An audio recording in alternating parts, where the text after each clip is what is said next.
A flight attendant slapped a calm black man in first class, thinking he didn't belong there. But seconds later, he made one silent phone call, and the entire plane was forced to stop moving. What happened next shocked everyone on board. Before we start the story, comment below where in the world you're watching from today. And if you enjoy stories like this, don't forget to subscribe and turn on the bell icon so you never miss a new one. The plane's cabin lights dimmed to a soft amber as passengers filed into first class. Leather seats lined each side of the aisle, and polished wood details shimmered faintly in the ceiling glow. Some travelers were already sipping sparkling water. Others settled in with newspapers and expensive watches flashing under the lights. A tall man in his late 40s stepped into the cabin, dressed simply in a dark gray crewneck and black jeans. His luggage was minimal, just a thin leather briefcase in one hand. His posture was upright, his walk slow and composed. His name was Braylon Rhodes. He looked like any other traveler, quiet, sharp, alone. But he wasn't just any traveler. As Braylon approached seat 1B, a flight attendant named Monica Drew turned to greet him. Her uniform was neat, her heels clicking softly on the carpet. She had a practiced smile and eyes that quickly judged the person standing in front of her. Her smile faded the moment she saw Braylon. "You're in first class?" she asked, eyebrows lifting just slightly. Braylon didn't respond right away. He simply handed her the boarding pass. Monica looked it over and blinked. "Seat 1B. She murmured, scanning the ticket again. Then she looked at him as if trying to make sense of it. "Did someone upgrade your seat at the gate?" Braylon shook his head. "It's my seat." Monica didn't smile back. She didn't nod. She turned around quickly and walked to the service phone, whispering something into it while glancing over her shoulder. Braylon waited. He wasn't annoyed. He wasn't tense. His eyes scanned the cabin quietly. His seat remained empty, untouched. A few seconds later, Monica returned, her expression tighter than before. "I'm going to need you to wait right here," she said. "We've had some confusion with the manifest, and I need to double-check your details." Braylon nodded once. He stepped slightly aside so other passengers could pass, but his calm presence still drew attention. Nearby, a man in a blue suit whispered something to his colleague, and they both turned to look. Braylon's phone buzzed in his pocket. He didn't check it. Monica returned again, more forceful this time. "I asked you to wait in the galley," she said, her voice louder. "You're blocking the aisle." "I'm standing aside," Braylon said evenly. Monica took a sharp breath and suddenly snapped. She reached forward and slapped the boarding pass out of his hand, but her palm brushed against his face. The contact echoed louder than it should have. The cabin grew still. All motion seemed to freeze. Braylon didn't move. His head turned back toward her slowly. His jaw tensed, but his eyes stayed steady. He pulled out his phone. "Is it time?" he said into it, his voice firm and clear. He waited for the reply, then he said only one word. "Now." Monica's breath caught the moment she realized what she had done. The slap hadn't been forceful, but it had landed, clear, witnessed, and unmistakable. A murmur passed through the first-class cabin like a shiver through dry leaves. A man in 2A leaned forward, mouth slightly open. A woman across the aisle gasped.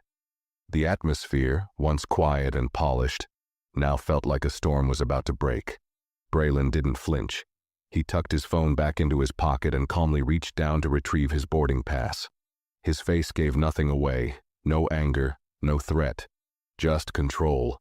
Monica straightened her shoulders and forced out a stiff breath. "You can't use your phone during boarding," she said, but even she heard how thin her voice sounded. Braylon looked her in the eye. "That rule applies to passengers, doesn't it?" Before she could reply, a ding came through the intercom panel near the galley. "Cabin crew, please report to the cockpit immediately," the captain's voice said, calm but weighted. Monica froze. She glanced toward the front of the plane, then back at Braylon. "Stay here," she snapped. She turned and hurried through the curtain. Braylon finally sat down in his seat, 1B. He opened the briefcase, took out a small notepad and pen, and began writing something down without looking up. In the cockpit, the co-pilot looked over at Captain Reese Mallory, who held the intercom line in one hand, his face pale. "What did they say?" the co-pilot asked. Reese blinked. "We've been told to pause boarding. Something's happened." "They didn't say what?" The captain nodded slowly. "They did. We're to remain grounded, immediately, until further notice."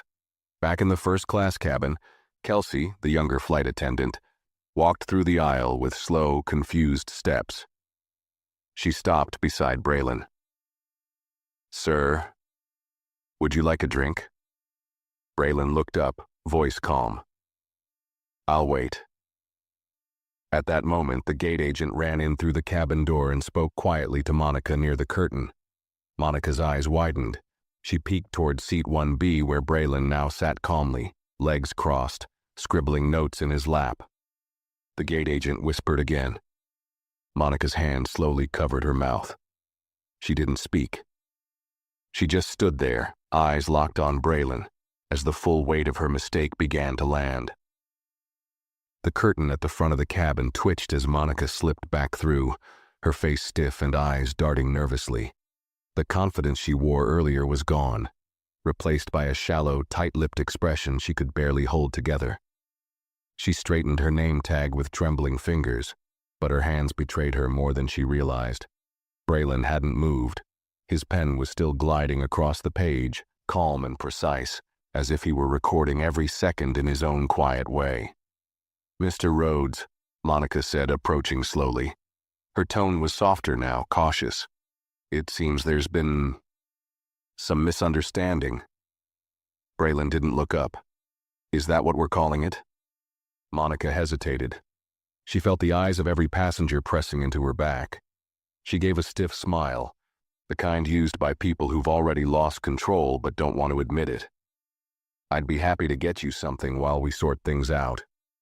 Braylon finally set down the pen and closed his notepad. He looked her directly in the eyes. "You laid your hand on me in front of a cabin full of witnesses. You denied my seat, questioned my right to be here, then struck me. And now you're offering juice?" Monica's face burned. I didn't mean to." Braylon raised a hand slightly, cutting her off. His voice remained even.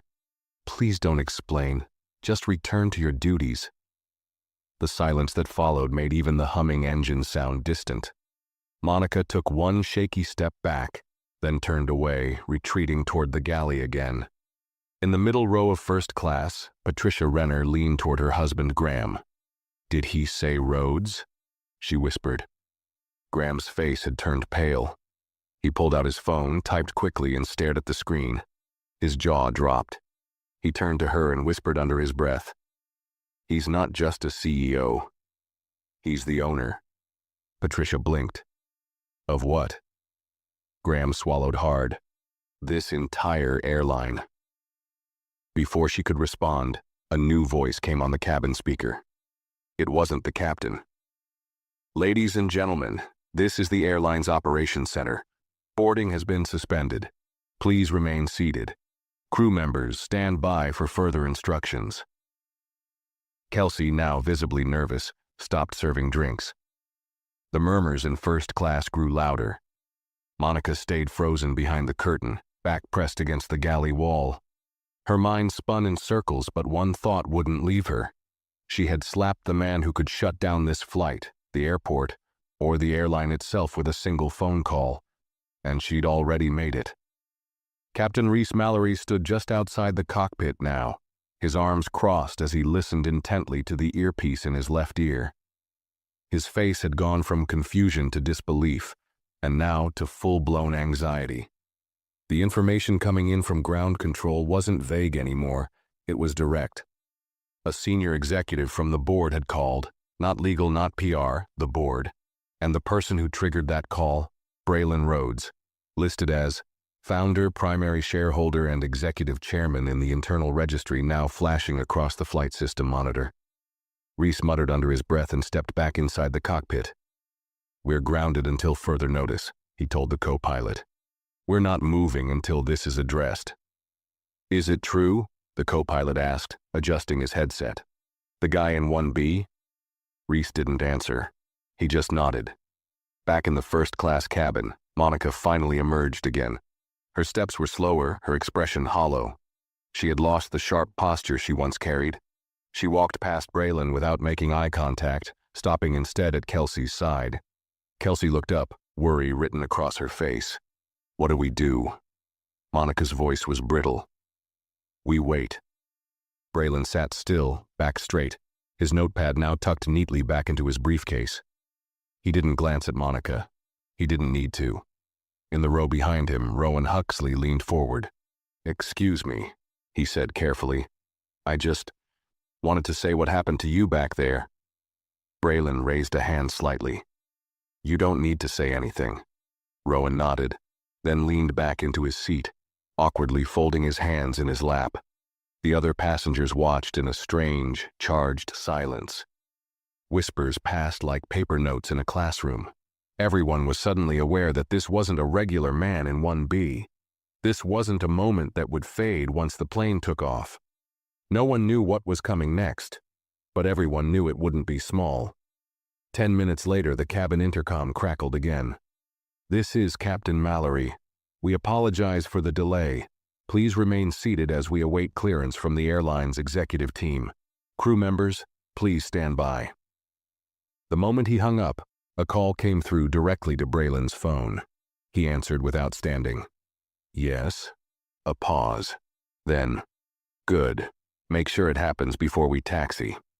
He ended the call, then slowly leaned back into his seat.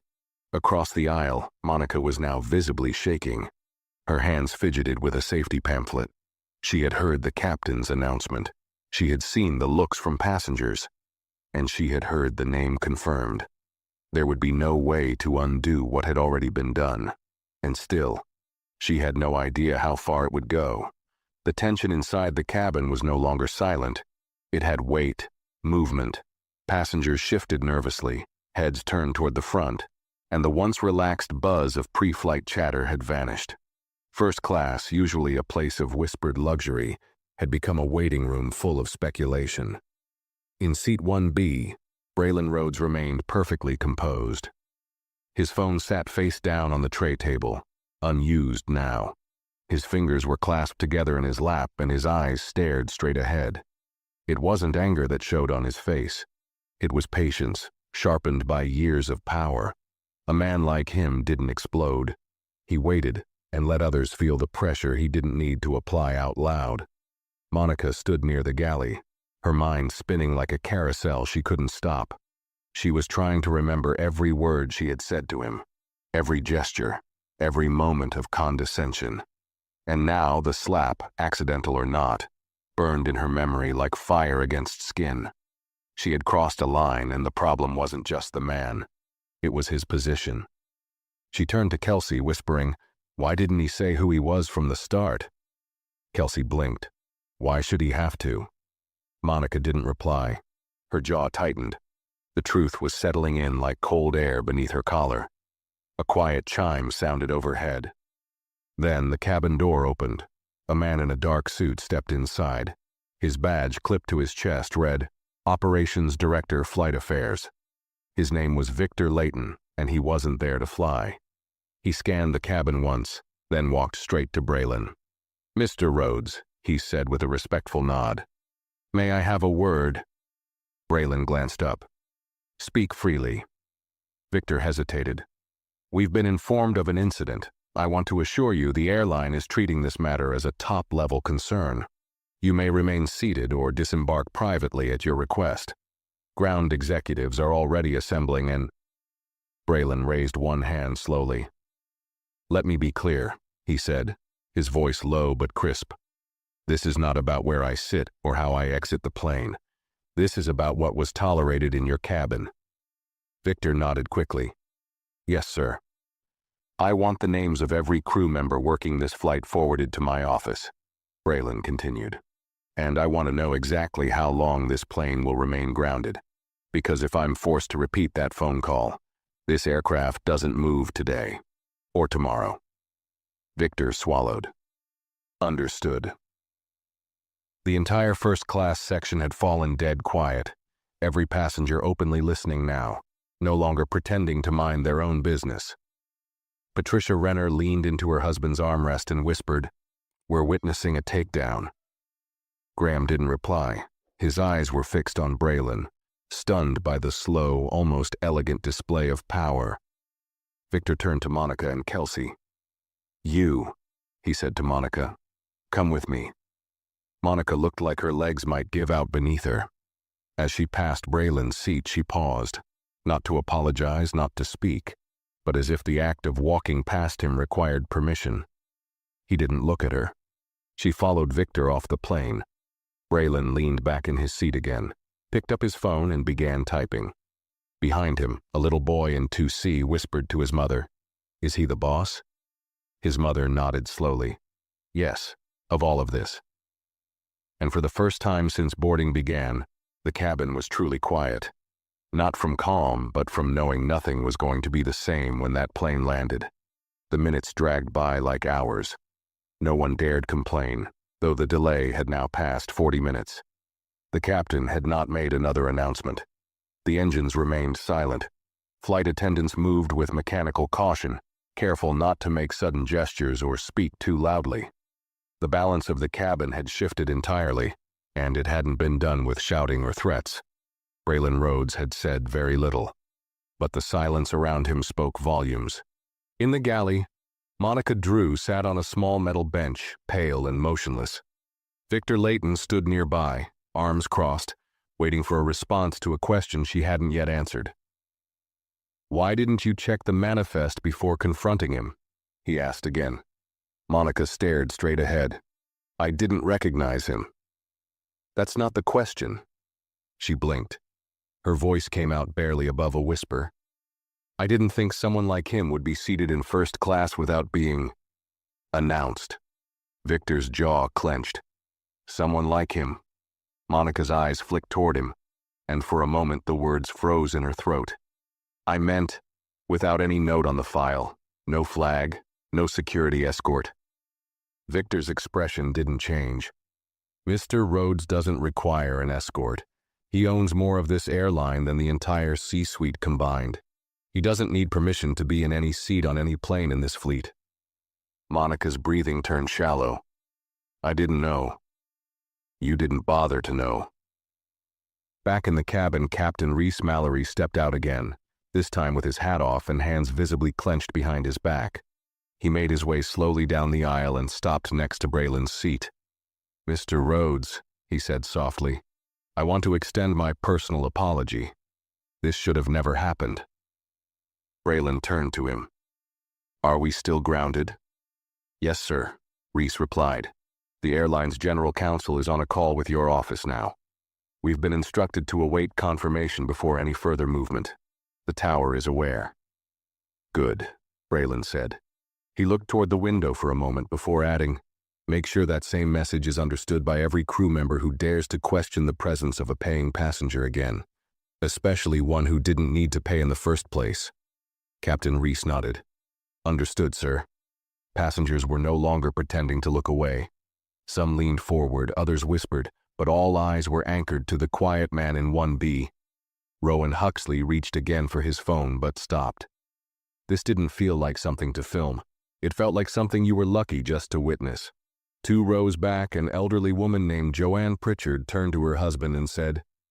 He didn't raise his voice once, and the whole plane stopped moving. Her husband adjusted his glasses. That's not power, that's precision. In the galley, Monica had gone quiet, her shoulders hunched. Victor finally spoke again. "You know what Mr. Rhodes asked for?" She looked up, her voice brittle. "A suspension?" Victor shook his head. "He didn't ask for you to be removed. He didn't even request a formal apology. Then what did he say? He asked that your conduct be made into a formal case study, a training model for how unchecked behavior in the cabin can lead to long-term damage to the brand." Victor stepped closer, his voice turning colder. "Congratulations. You're going to be part of the onboarding curriculum next month, but not the way you wanted." Monica blinked, stunned. "He didn't want revenge," Victor added. "He wanted impact, and you gave him the perfect example." Just then, Victor's earpiece chirped. He listened for a moment, then nodded. "Captain Mallory," he said into his mic, "we're cleared to resume boarding, but Mr. Rhodes stays seated where he is, and nothing moves until we see Monica off the aircraft."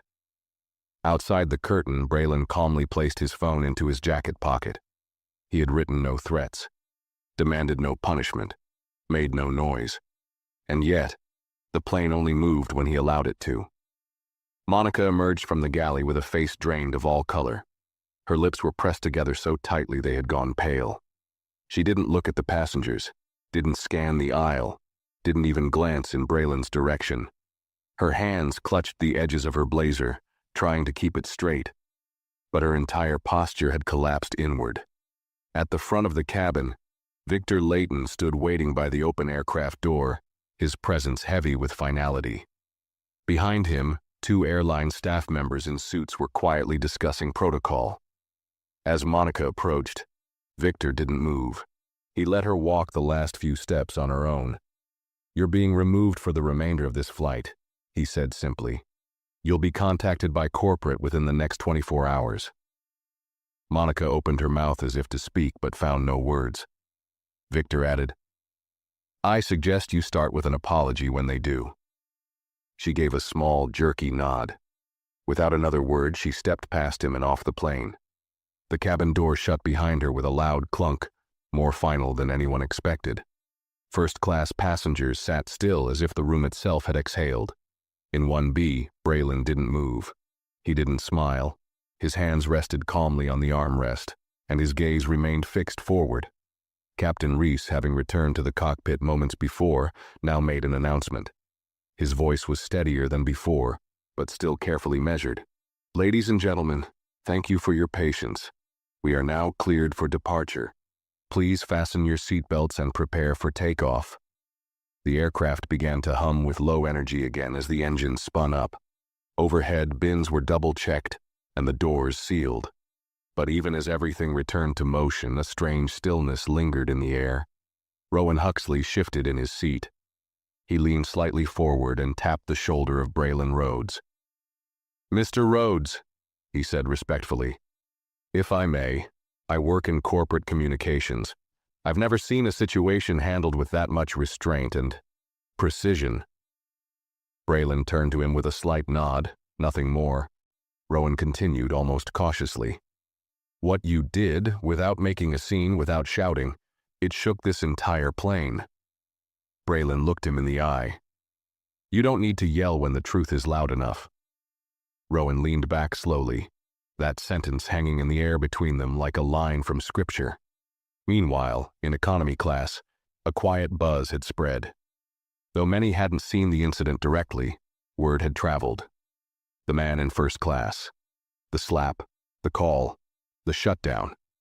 Even the flight crew moving through the cabin seemed changed, cautious, respectful, alert.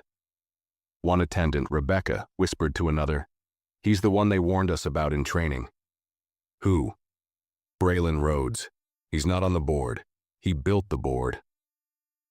In the seat across the aisle, Patricia Renner hadn't stopped staring at him since Monica left the plane.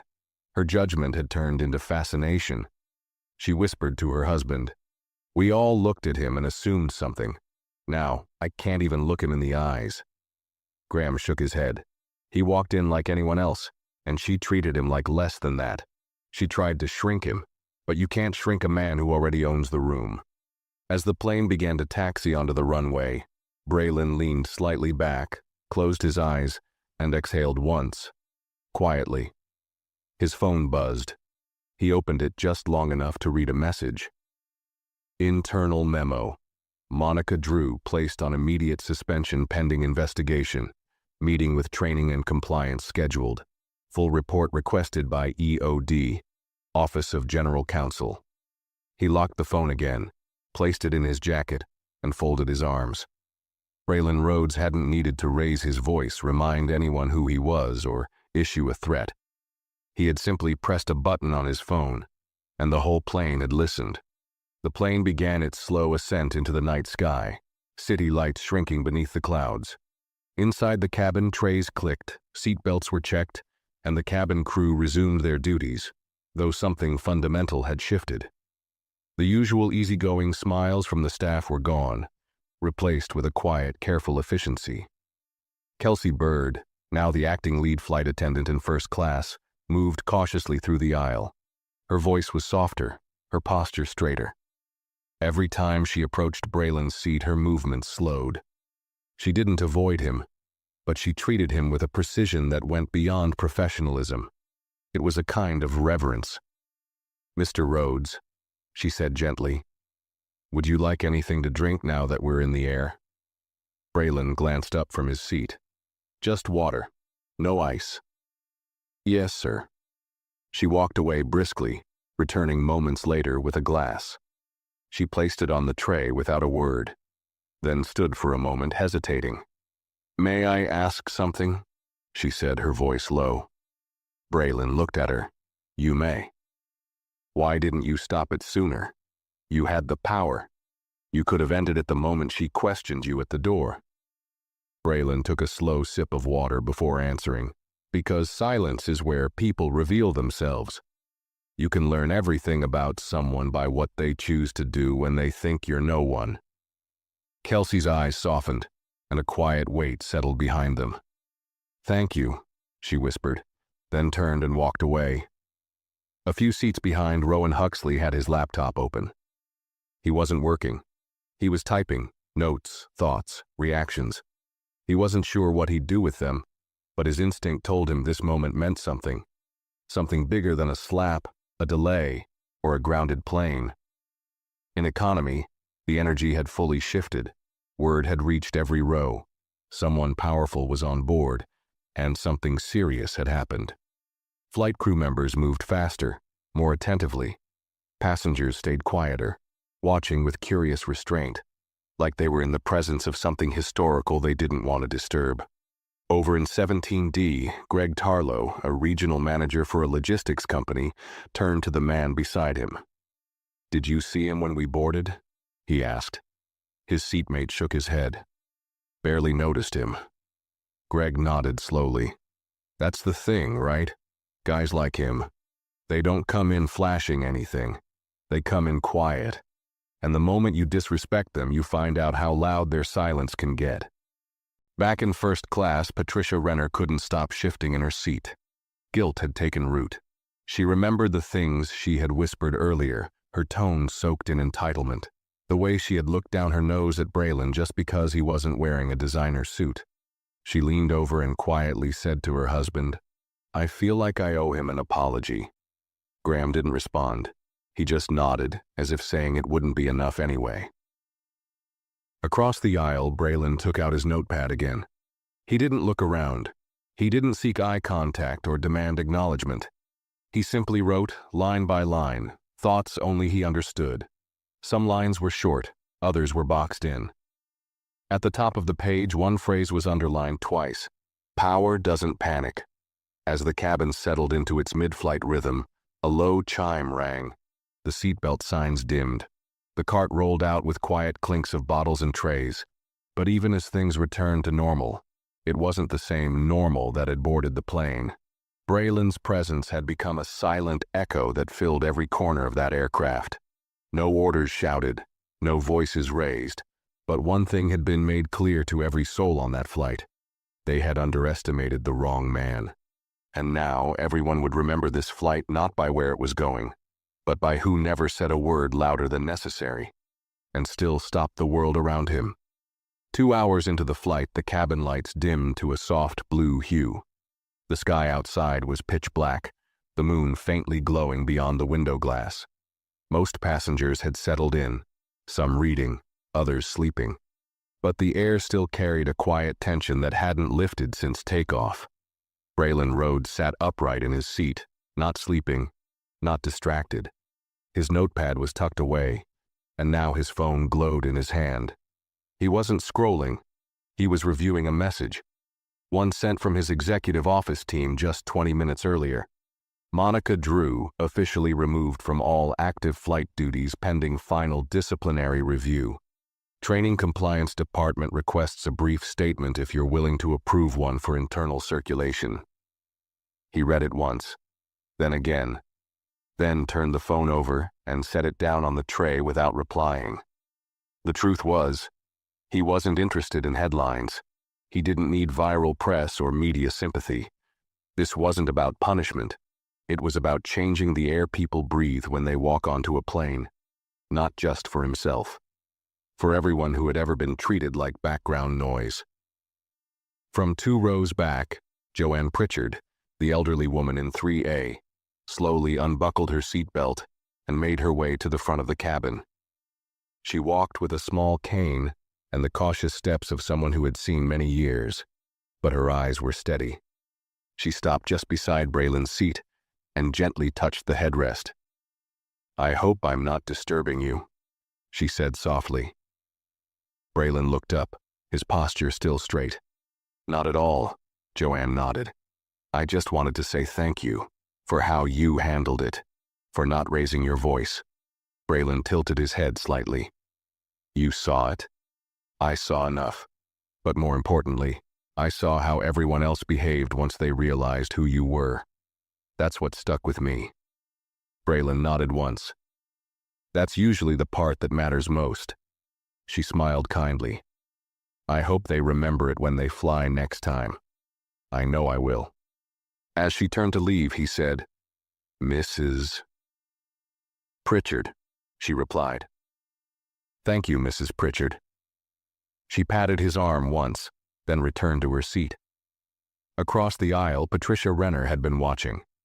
The guilt in her chest had been building with every passing minute. She remembered the way she'd whispered to Graham about Braylon when he first boarded, the assumptions she had made, the tone she had used. It all replayed in her head like a tape she couldn't turn off. She took a slow breath and leaned toward her husband. "I need to say something," she whispered. Graham looked surprised. "To him?" She nodded. "I don't think that's wise right now," he said gently. "Just learn from it." But Patricia was already reaching for the armrest. Her heels clicked softly on the cabin floor as she stood and made her way across the aisle. She stopped just beside Braylon, who was now quietly reviewing a document on his tablet. "Excuse me, Mr. Rhodes," she said, voice trembling slightly. He turned to her, offering no reaction, just a neutral expression, waiting. She paused, searching for the right words. "Earlier I said something about you, about first class. You didn't hear it, but that doesn't make it right." He watched her, letting the silence do its work. Patricia continued, "I just want to say I'm sorry. Truly. It wasn't fair. It wasn't respectful. I judged you based on, well, nothing that should have mattered." Braylon looked at her for a long second. Then he said, "The apology isn't for me." She blinked. "I'm sorry. It's for the people you'll meet tomorrow, and the day after that, when you'll remember this moment and treat them better than you would have yesterday."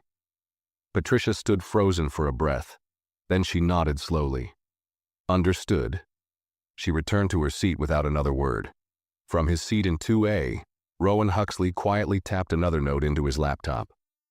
"Real leadership leaves people thinking about their own reflection." Back in the galley, Kelsey stood by the service cart, sipping a bottle of water slowly. She hadn't spoken to Monica after she left the plane, but she had heard whispers among the crew. She kept saying he should have said something, one of the ground staff had muttered. Kelsey had only one thought in reply. "He didn't owe you a warning. You owed him your respect." She returned to the cabin and did a silent scan. Every passenger was seated. The cart was nearly empty. But her eyes went first to 1B, where the man who had said almost nothing at all had somehow changed the rules of that flight without lifting his voice above a whisper. The plane cruised quietly now, peaceful on the outside. But every passenger inside would leave this flight changed, and they all knew why. 30,000 feet in the air, the world outside the aircraft was quiet and endless, a sea of stars scattered across the black velvet sky. Inside, most of the cabin had settled into uneasy sleep or subdued silence. Yet in first class, the silence wasn't just from the altitude. It was a silence made of awareness, of reflection. Braylon Rhodes had closed his eyes, not to rest, but to listen. He didn't need to see what was happening around him anymore. He could feel it, the difference in posture, in energy, in how people breathed when they walked past his seat. His mind wasn't on the slap anymore. That part was already behind him. The fallout was in motion. His team would handle the meetings, the policy reviews, the long email threads that would shape the company's next flight protocols. That was the part the public never saw. But this moment on the plane was where it started. Not with lawyers, with silence, with presence, with how a person chose to stand still and let others reveal themselves. A light cough behind him broke the quiet. A young crew member, no more than 25, stood near the divider. She wore her name tag clipped just below her collar. Erin Collis. Braylon turned slightly. She looked startled to be noticed, but didn't step away. I just wanted to say thank you, she said quickly. I've only been with the airline 6 months, and I've never seen someone handle something like that with so much control. Braylon gave her a faint nod. Thank you, Erin. She smiled nervously. I used to think that people in power always shouted, demanded, but the way you... Silence can be louder than a scream, he said, finishing her thought. Erin nodded, her cheeks flushing. I'll remember that. She turned and disappeared quietly toward the galley. The seatbelt light dinged above. A small pocket of turbulence passed through, shaking a few glasses and waking some passengers. Across the aisle, Graham Renner fastened his belt, then looked out the window. His wife, Patricia, sat upright beside him, hands folded tightly in her lap. You okay? He asked. She nodded. Just thinking about how quick I was to decide who he was the moment I saw him. I've never been forced to sit with that feeling before. It's uncomfortable, Graham agreed. But maybe that's the point. In the rear of the aircraft, the galley buzzed softly with crew chatter, but none of it was casual anymore. Everyone who had interacted with Braylon had come away with something heavier than a protocol update. It was as if he'd pressed a mirror against each of them, showing who they were when they thought no one important was watching. Back in seat 1B, Braylon reopened his phone. There were messages waiting. The General Counsel had sent a short update. Security footage reviewed. Incident classified as escalated misconduct. We will proceed with internal compliance overhaul. Requesting confirmation on your preference. Do you want this kept private or sent to board-level advisory? Braylon stared at the message for a long time. The truth was, he could turn this into a media storm with one screenshot. He could have Monica's name trending worldwide before the plane landed. He could shatter reputations and embarrass the airline into public submission. But that wasn't the legacy he wanted. He tapped out a single reply. Keep it internal. Teach through it. I'm not here to punish, I'm here to shift the culture. He hit send. He placed the phone down and rested his head against the seat, not to sleep, but to breathe. A few rows behind, Joanne Pritchard watched quietly. She hadn't said another word since her earlier thank you, but she'd been observing the passengers around her, how they glanced at Braylon with a mixture of respect and guilt, how their tone had changed, how even the crew now served with an awareness that hadn't been there before. She whispered to herself, he didn't just ground a plane, he grounded their egos. At that moment, the cockpit radio crackled again. Captain Reese Mallory spoke to the tower as they approached their descent window. Tower, this is Flight 609, requesting updated instructions for final approach. A pause, then a response. Flight 609, proceed as directed. You're clear for runway 9. Also, pass along a message to passenger in 1B from corporate HQ. Just 2 words. Thank you. Reese smiled to himself. He'd never had a flight like this one. Back in the cabin, Braylon looked out the window as the city lights began to reappear far below. He wasn't thinking about lawsuits or articles. He wasn't thinking about Monica or her slap. He was thinking about every quiet professional who had ever been told they didn't look the part. Every black executive who had been questioned at a conference check-in. Every passenger who had been doubted, overlooked, or spoken down to. He didn't just want justice. He wanted change. The kind that started in silence and echoed through an entire industry. And without raising his voice. He had already started it. The plane began its slow descent, cutting through clouds like a blade through fog. Below them, the city came back into focus, streetlights twinkling like stars, freeways stretching out like silver veins. But inside the aircraft, no one was thinking about the landing. They were still processing everything that had unfolded at 30,000 feet. The intercom buzzed as Captain Reese Mallory's voice came through once more. "Ladies and gentlemen, we'll be landing shortly. Please return to your seats and fasten your seatbelts. We thank you again for your patience today, and we hope your journey has been comfortable." The words were automatic, but Reese knew this wasn't just another flight. This wasn't something passengers would forget once they reached their destination. This flight had become a case study in power, silence, and the weight of judgment. In the front row, Braylon Rhodes remained as composed as ever. His seat was upright, tray stowed, notepad secured. But his mind was still busy. He wasn't thinking about Monica anymore. He wasn't thinking about the slap or the apology that never came. His thoughts were wider, on policies, on perception, and on what it meant to walk through a space and still not be seen, even when your name was on the side of the aircraft. He remembered a meeting just a month ago when he'd walked into a boardroom full of executives, some newer hires, some tenured veterans. One had stood to shake his hand. Another had glanced at him and said, "We're waiting for Mr. Rhodes." He had been Mr. Rhodes. It wasn't the first time someone looked past him. It wouldn't be the last. But today had been different, not because someone disrespected him, but because the fallout didn't come through noise or fury. It came through structure, through calm, through a lesson delivered in real time, with no words wasted. Across the aisle, Patricia Renner sat frozen, clutching her handbag in both hands. She had tried to fall asleep. She couldn't. Her mind kept replaying her own quiet comments, the looks she gave, the moment Monica slapped Braylon, and she did nothing, said nothing. She looked over at her husband, Graham, who hadn't opened his laptop once since takeoff. His hands were still, his posture slightly slouched. He turned to her and asked, "Do you think he forgave her?" Patricia shook her head slowly. "I don't think he needed to." Graham nodded. "That's worse." Meanwhile, a quiet conversation was happening in the back of the plane. Kelsey, the only remaining senior flight attendant on duty, had gathered the junior staff discreetly near the galley. Her voice was calm but deliberate. "You saw how he handled it," she said. "No yelling, no threats. Just a quiet response that forced everyone to stop and look at themselves." The youngest crew member, Aaron, nodded. "I've never felt so exposed. Not because of anything I did, but because I realized how easy it is to stay silent when something's wrong." Kelsey folded her arms. "That's what we're taking from this. The real lesson.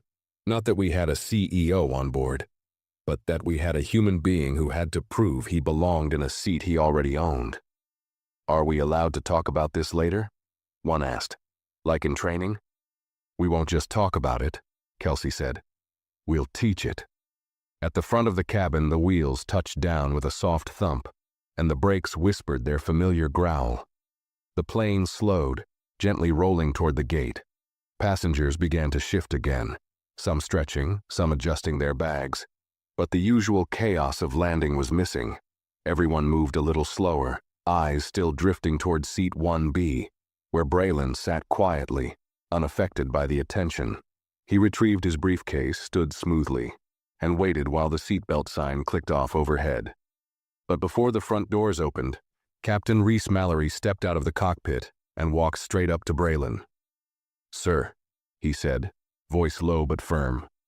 "On behalf of my entire crew, and honestly this entire airline, I want to thank you. You could have escalated this to a place none of us could recover from, but you chose another path." Braylon simply replied, "I didn't come here to cause damage. I came here to see who would recognize value before it introduced itself." Reese nodded, visibly moved. "May I ask something?" "Go ahead." "Why didn't you stop her the moment she raised her voice?" Braylon's response was slow, careful. "Because I needed her to be sure.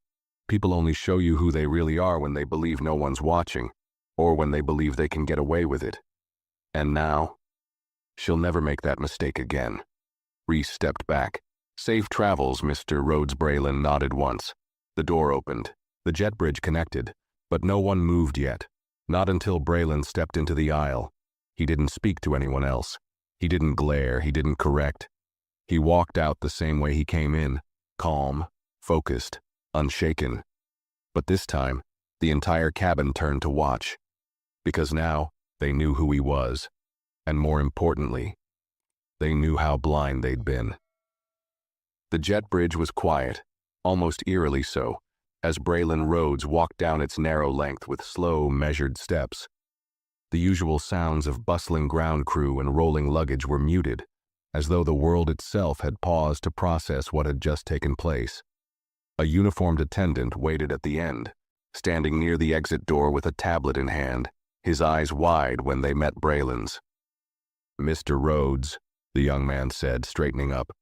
"Ground transport is waiting for you on the tarmac, direct access. We've also been told to escort you privately through the executive terminal." Braylon didn't stop walking. "No need for special treatment," he said without slowing. "Just point me to baggage claim." The attendant hesitated. "Sir, corporate protocol." Braylon turned his head, his tone firm. "Protocol didn't protect me up there." The young man blinked. "Understood." He stepped aside quickly and gestured toward the main terminal hallway. "It's this way." Braylon gave a single nod of acknowledgement and continued forward. Back on the aircraft, no one had moved.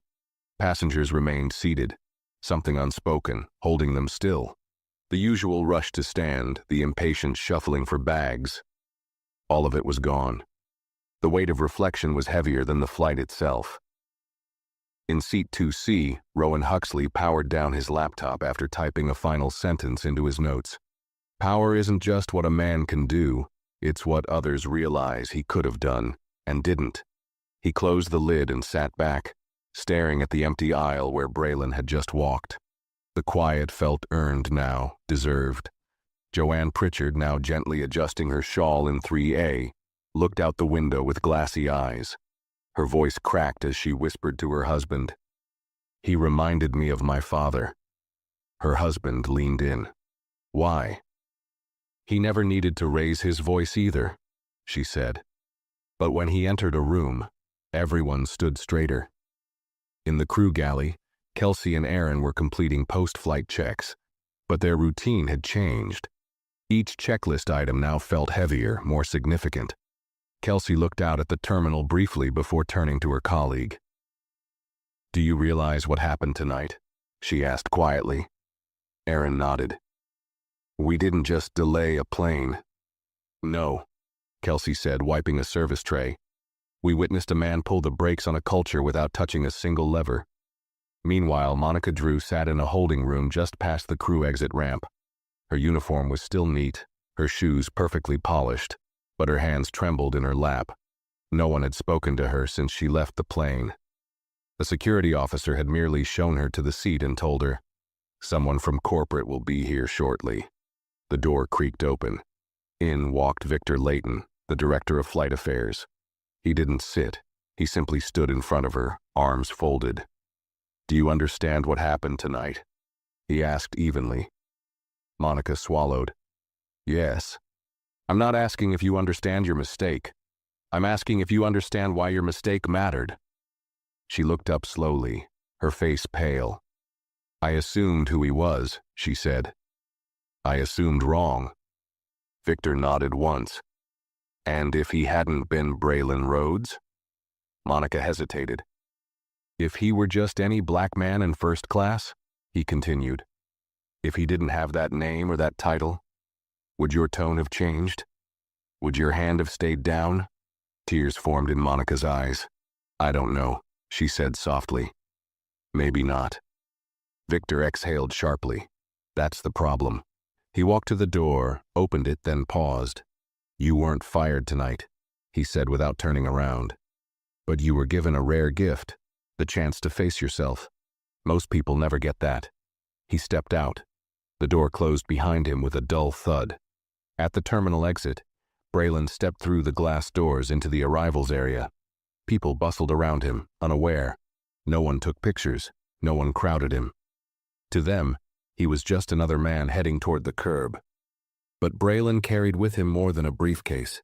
He carried every unspoken truth revealed on that plane, every eye that looked down until it had to look up, every word never said, until silence demanded it be heard. And as he walked into the cool night air, a quiet breeze brushed past his shoulders. It didn't celebrate him. It didn't cheer. It just made room. Outside the airport, the night air carried a soft chill that whispered through the city like a secret. Braylon Rhodes stepped out onto the curb, his steps quiet, unhurried. There were no flashing cameras, no paparazzi, no waiting media vans, only a black sedan idling under a street lamp, its headlights glowing faintly on the pavement. The driver, Jonas, a man in his mid-50s with a deep-lined face and calm demeanor, stepped out and opened the rear door. "Mr. Rhodes," he greeted with a respectful nod. "Long night." Braylon offered a faint smile, longer than expected, quieter than most. Jonas didn't ask questions. He'd been driving for Braylon long enough to know that the most important things in the man's life rarely needed to be spoken out loud. As Braylon settled into the back seat, the driver closed the door gently and got behind the wheel. The car rolled forward into the quiet road that stretched out from the airport. Inside, Braylon sat still, gazing out the window, the city lights blurring slightly as they moved. His phone buzzed again. A new message. This time, from his younger brother Nolan, who had clearly seen the internal footage or heard from staff. Braylon could always tell when word traveled faster than official memos. Nolan, 9:44 p.m. "Heard what happened, you okay?" Braylon stared at the message for a moment, then slowly typed back. Braylon, 9:45 p.m.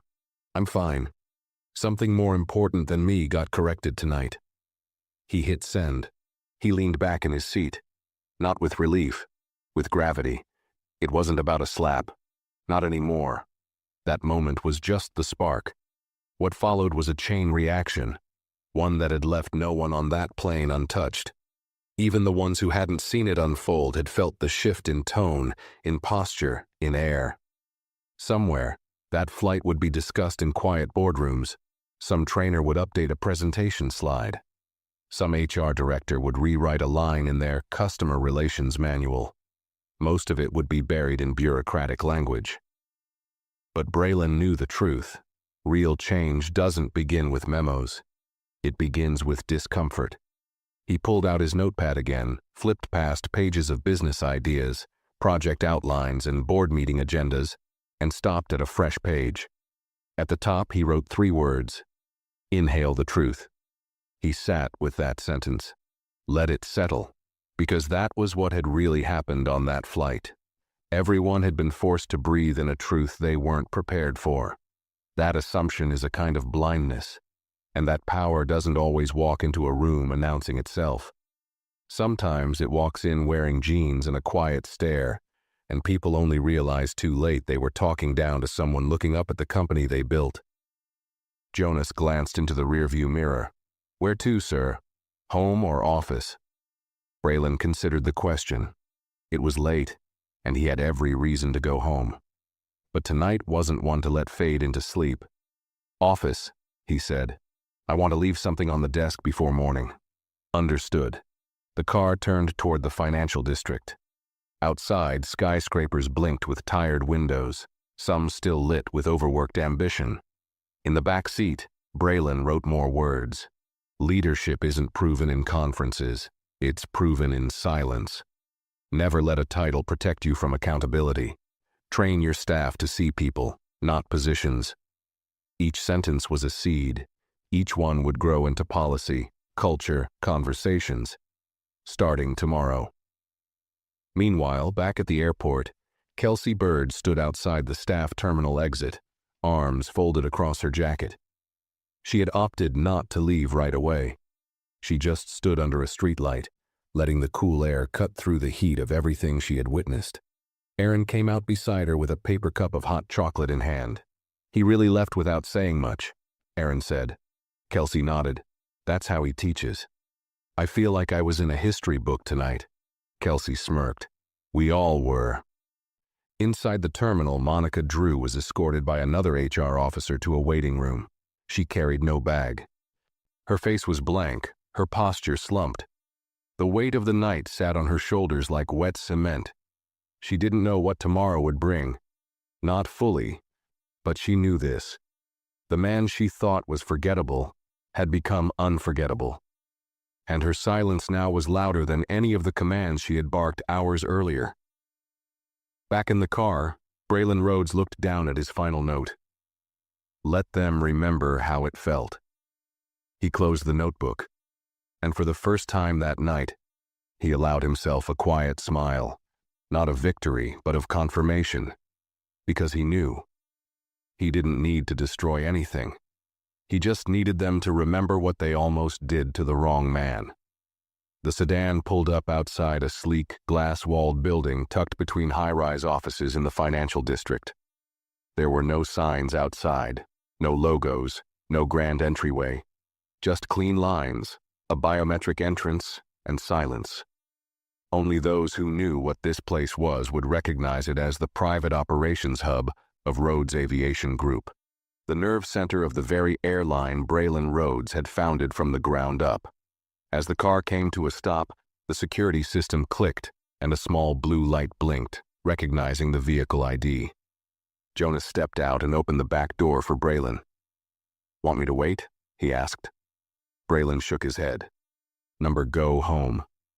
Rest. Jonas hesitated. You sure?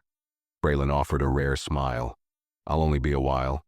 The driver gave a respectful nod and pulled away slowly as Braylon walked toward the entrance. A silent camera tracked his movement. The doors parted without a sound. Inside, the lobby was dim, bathed in soft blue lighting. There was no receptionist, no guards, just a direct elevator that opened upon scanning his fingerprint. He entered and rode the elevator to the top floor, stepping out into a minimalist suite of offices. His own workspace sat at the end of a long corridor, its walls lined with floor-to-ceiling windows overlooking the sleeping city. Braylon walked inside and flipped on a lamp. The warm light spilled over his desk. Neat, organized, every object in its place. He set his briefcase down, opened it, and removed the notepad he'd carried throughout the flight. Then he reached for a digital recorder and clicked it on. He spoke into it slowly. Memo for internal communications. Subject line Incident Flight 609. He paused. Tonight's situation wasn't about a passenger or a seat. It wasn't even about me. It was about who we allow ourselves to see and who we choose to ignore. It was about what our employees are trained to look for and what they're not trained to understand. His voice remained steady, clear. We will be reviewing training protocols immediately. Not just cabin etiquette, but unconscious behavior recognition, communication tone, and situational restraint. If you wear our badge, you represent more than a uniform. You represent how we view people, long before we know who they are. Another pause. The flight crew member involved will not be publicly named. This is not about shaming one person. This is about culture. And culture changes quietly, slowly, from the inside out. Let this moment become part of that shift. He clicked the recorder off. The room fell silent again. He stood for a while, his reflection staring back at him in the tall windows. Dark suit, calm eyes, a man who had turned humiliation into momentum. Not by retaliation, but by restraint. Downstairs, the building systems registered a late-night access ping from the Legal Compliance Division. Someone was already reviewing the audio file. The chain of reform had already begun moving, long before the sun would rise. Back at the airport, a janitor vacuumed the now-empty crew lounge where Monica had once stood barking orders. The lights flickered, echoing off the walls, now quiet, forgotten. Her shift was over, but her story wasn't. Somewhere deep inside, she knew she would carry this lesson long after her badge was returned. Across the country, news hadn't yet broken. No headlines, no blog posts. And Braylon wanted it that way. He wasn't chasing a narrative. He wasn't interested in viral clips or sympathy points. He wanted the change to outlast the story, Just then, his office phone buzzed. A call from Kendra Willis, his chief culture officer. He answered. "Still awake?" she asked gently. "Just finished recording the internal memo." "I figured you would," she said. "I already heard from 3 training leads. They want to revise next month's onboarding series. You've started something." Braylon nodded into the quiet. "We all need to stop assuming first-class passengers begin with first-class lives." There was a pause. Then Kendra said, "You didn't say a word on that plane. And still, you made every single person look inward." "That's where change begins," he replied. They ended the call. He closed his eyes briefly, just for a moment. Not out of exhaustion, but because this was the part of power that no one wrote about. Not the victories, not the speeches, not the headlines, but the moments afterward, when no one is watching, and you choose what kind of legacy to leave behind. He left the office without turning off the lamp. Let it glow like a reminder, the quiet kind that lights a room without having to ask for attention. Dawn approached slowly, casting soft orange light over the city skyline.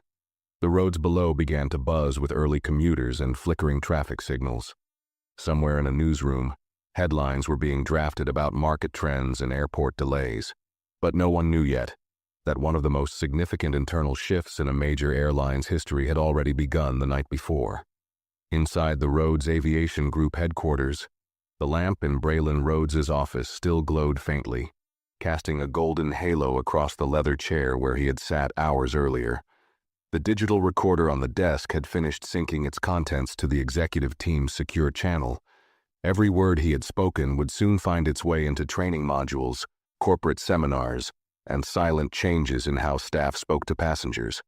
Whether that passenger wore a suit, jeans, or nothing but quiet confidence. But Braylon was no longer in the office.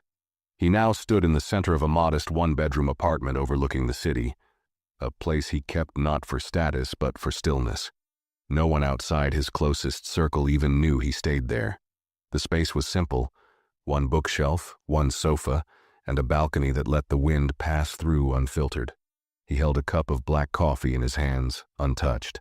His eyes were fixed on the horizon, where sunlight was beginning to melt the shadows off rooftops.